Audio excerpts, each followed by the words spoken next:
Assalamu alaikum, j'espère que vous allez bien, vous et toute votre famille. Tout d'abord, vous êtes chez MCKS Family. Aujourd'hui, Inch'Allah, Ya Rabbi, par sa grande miséricorde, Inch'Allah, que Ya Rabbi me guide ma bouche et qui me facilite, Inch'Allah. Je viens partager avec vous aujourd'hui concernant, il y a des sœurs, des fois qui se plaignent c'est-à-dire là, elle a des soucis avec sa belle-mère. Elle se plaint de l'injustice. De quoi? Parce que son mari prend part de sa mère au lieu de prendre part. Les sœurs, vous devez comprendre une chose. L'homme, le frère, donc ton époux, l'homme, cette capacité de gérer deux femmes, c'est très difficile. Pourquoi c'est très difficile?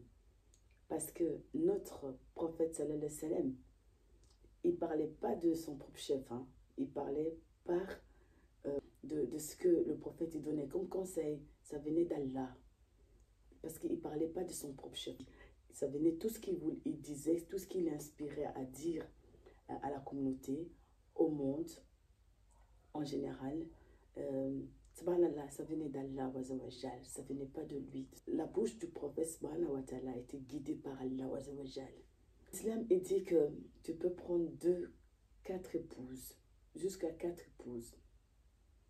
Mais l'islam aussi te dit que si tu veux prendre 2 ou 4 épouses, il faut que la première, elle soit d'accord et que si tu n'es pas capable de gérer 2 ou 4 épouses, c'est conseillé que tu n'en as qu'une. Donc c'est déjà l'éducation te dit déjà que attention, il ne faut pas faire l'injustice. Attention, il faut savoir gérer. Et l'homme, c'est pour ça que l'islam, il te conseille, si tu n'as pas la capacité de gérer et de ne pas être équitable avec ses épouses, c'est mieux que tu en restes avec une pour que tu puisses au moins gérer une. Et Inch'Allah, Binillah, ça sera bien pour toi, frère, et Dunya et Akira. Allah Azzawajal, il sait pourquoi il dit ça. Et subhanahu wa ta'ala, donc, ma soeur, écoute, un homme pour gérer 2 femmes, c'est très difficile. Les hommes, ils n'ont pas... Yarbe ne les a pas donné cette capacité de gérer 2 choses en une fois. C'est très difficile pour un homme de gérer. Par exemple, nous les femmes, on peut gérer une cuisine, on prépare et on s'occupe en même temps, on met le pampers pour l'enfant. On sait gérer ça. Et on prépare en même temps. On peut même faire 3 choses. On fait la machine, on nettoie le salon, on fait la lessive, et on parle avec les enfants, on est au téléphone avec notre mari. On sait gérer plusieurs choses. Ça ne vient pas de nous, c'est d'Allah. Allah nous a donné cette capacité de faire. Mais un homme, c'est très difficile pour lui, pour s'en sortir, de gérer 3, 4 choses à la fois. Et subhanallah, Allah ne lui a pas donné cette capacité. Il y en a, mais très très peu. Et c'est très difficile pour un homme. Donc, ma soeur, ce que tu dois savoir, c'est que ton mari, quand il... plutôt, je vais dire ça directement au frère. En fait, le frère, quand ta femme et ta mère ne s'entendent pas, tu ne dois pas rentrer en fait dans les sentiments pour dire ma femme elle a raison, je vais être avec ma femme pour délaisser ma mère. Non, ma femme elle n'a pas raison, c'est avec ma mère je vais être, puisque le paradis se trouve sous les pieds de la mère. Donc, je dois être avec ma mère, je ne dois pas être avec ma femme. Non. Mon frère, tu ne dois pas gérer comme ça, tu vas perdre. Tu vas perdre ta mère, tu vas perdre ta femme. Tu dois déjà savoir dans ta tête que ma mère, c'est ma mère. Ma mère, c'est pas ma femme. Ma femme, c'est pas ma mère. Ma femme, c'est ma femme. Et qu'il y a Roubé, il nous a recommandé d'honorer notre mère. Car c'est elle qui a souffert peine sur peine dans son ventre. Tu dois savoir aussi que ma femme, Yaroubé, l'a honorée. Il a bien avec leur épouse. Dans cette situation délicate, c'est-à-dire tu ne sais plus gérer comment je vais faire avec ma mère, comment je vais faire avec ma femme. Donc tu es un peu perturbé. Tu dois juste appliquer ce que Yaroubé là, je parle aux hommes de foi. Je ne parle pas aux hommes qui sont un peu encore à l'est. Non, non, non. Je parle aux hommes de foi qui ont une situation difficile, c'est-à-dire sa femme et sa mère ne s'entendent pas. Il ne sait pas comment gérer cette situation. Parce qu'il y a des hommes qui ne savent pas euh, gérer des situations quand c'est des femmes. Ils ne savent pas. Même quand c'est sa mère. Tu dois en fait être neutre, toi le frère. Quand tu es avec ta mère, franchement, ce n'est pas de l'hypocrisie, mais ça s'appelle de la stratégie. Et c'est la stratégie qui va t'apporter à toi d'abord le bien. C'est-à-dire, quand tu es avec ta mère, si ta mère, elle parle mal de ta femme, tu lui dis, maman, tu as raison, je suis d'accord avec toi. Et je vais en parler avec elle pour qu'elle puisse faire un effort de te respecter. Maman, tu as vraiment raison. Quand tu vas chez ta femme commence à parler mal de ta mère, tu dis à ta femme, tu as raison, tu as vraiment raison. Ce que ma mère, elle fait, c'est peut-être pas bien. Je te comprends, tu as raison. Mais elle prend de l'âge, il faut essayer de la comprendre. Mais je suis d'accord avec toi, ma femme, tu as raison. En fait, toi, tu dois jouer, pas crier sur ta mère. Mais non, c'est ma femme. Pourquoi vous êtes méchant? Pourquoi vous faites ça, ma femme? Non, tu te trompes. Parce qu'en fait, tu tisses encore la haine à ta mère vis-à-vis de ta femme.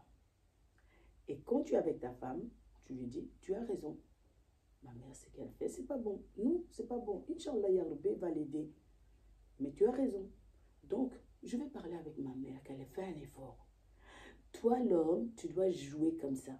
Ça ne s'appelle pas de l'hypocrisie. Attention, ce que je dis. Ça ne s'appelle pas de l'hypocrisie. Ça s'appelle de la stratégie. Si tu fonctionnes de cette façon-là, moi je te parle ici, vraiment c'est sincère, hein, ce que je parle, autant que croyante et autant que femme. Si tu fonctionnes de cette façon, autant qu'Inch'Allah, future belle-mère plus tard, si tu fonctionnes de cette façon, je pense que mon frère, tu sortiras gagnant. Pourquoi? Parce que tu donnes ni point, ni bon point, ni bon point. Tu es comme une balance et tu es équilibré. Parce que si tu rentres dans les sentiments de ta mère, tu dis oui, elle est mauvaise, je sais ce qu'elle fait, tu commences à parler sur ta femme. Non, ta mère, elle ne va jamais respecter ta femme. Et cette haine, ça ne va pas diminuer. Et ça, ils ne vont pas se réconcilier. Si tu parles à ta femme, que ma mère, elle est mauvaise, même surtout, à Oudubillah, surtout même à la présence de ta mère et qu'il y a ta femme qui est là. Non, ça, il ne faut jamais, jamais le faire. Il ne faut ni diminuer ni ta femme, ni diminuer ni ta mère. Mais ne dis pas parce que c'est ma mère, c'est elle qui m'a porté dans le ventre, que je dois lui donner raison et que ma femme, je dois la diminuer parce qu'elle, elle ne m'a pas porté dans le ventre. Non, là, tu sortiras perdant et tu es dans la justice. Pourquoi? Parce que ta mère, elle est machallah, Allah barak, elle est personne machallah. Ta femme, elle te donnera une descendance. Et cette descendance va rester tes traces de ta mère, de toi. C'est une lignée qui continue. Alors qu'il y a des hommes, ils se trompent en fait. Ils se trompent, ils rentrent dans les sentiments. Quand ils sont avec leur mère, mais oui, ma femme, elle est mauvaise, elle est méchante. Non, mon frère, tu ne peux pas faire ça. Si ta femme, elle est mauvaise, elle a un sale comportement, tu ne peux pas aller dévoiler ça chez ta maman. Ça, c'est banal. Ça ne se passe pas comme ça. Autant qu'homme de foi, tu ne peux pas gérer ça, c'est comme ça. Si ta femme, ta mère, il y a des belles-mères qui ont bon comportement, hein, mais c'est sa belle-fille qui est méchante. Mais toi, tu dois juste équilibrer, c'est-à-dire donne raison à ta femme, fais-la écouter ce qu'elle veut. Parce que les femmes, elles aiment bien écouter ce qui les rend bien dans le cœur. C'est pas que tu es un menteur, c'est pas que tu es hypocrite, mais non, mais tu joues la stratégie en fait pour les déséquilibrer, pour équilibrer toi mentalement, pour que tu sois bien dans ta tête. Parce que si ta mère, elle parle, ta femme parle, l'homme, il n'aime pas trop qu'on lui charge la tête. Il ne sait pas gérer ça. Ça va le fatiguer ou il va laisser sa femme, ou ça va mal se passer avec sa épouse, ça va mal se passer avec sa maman. Donc, les deux femmes sont très importantes pour toi, mon frère. Tu dois juste jouer la stratégie. Je te fais écouter ce que tu veux, prends. Je te fais écouter ce que tu veux, prends. Mais je ne veux pas rentrer dans vos histoires. Toi, tu sors neutre parce que tu as besoin de ta mère, tu as besoin de ta femme pour que tu sois équilibré dans ta vie. Donc, ce message que je viens de dire aujourd'hui, Inch'Allah, Yarbi, qu'Allah Azawajal aide nos frères qui sont dans ces difficultés, qui ne savent pas gérer sa mère et sa femme. Et c'est souvent délicat et c'est Aoudou Billah mina shaitan rajim. Alors qu'il y a d'autres même au point qui se divorcent parce que sa mère lui demande de divorcer. Aoudou Billah mina shaitan rajim. Surtout quand tu es musulman, tu ne peux en aucun cas demander à ton fils, surtout quand il a des enfants, de divorcer avec son épouse parce que cette femme ne te chante pas. Ça, c'est Ralem, c'est Allah. C'est une personne qui lui fait du mal. Ce mal-là, on le voit. Oui, conseille-le.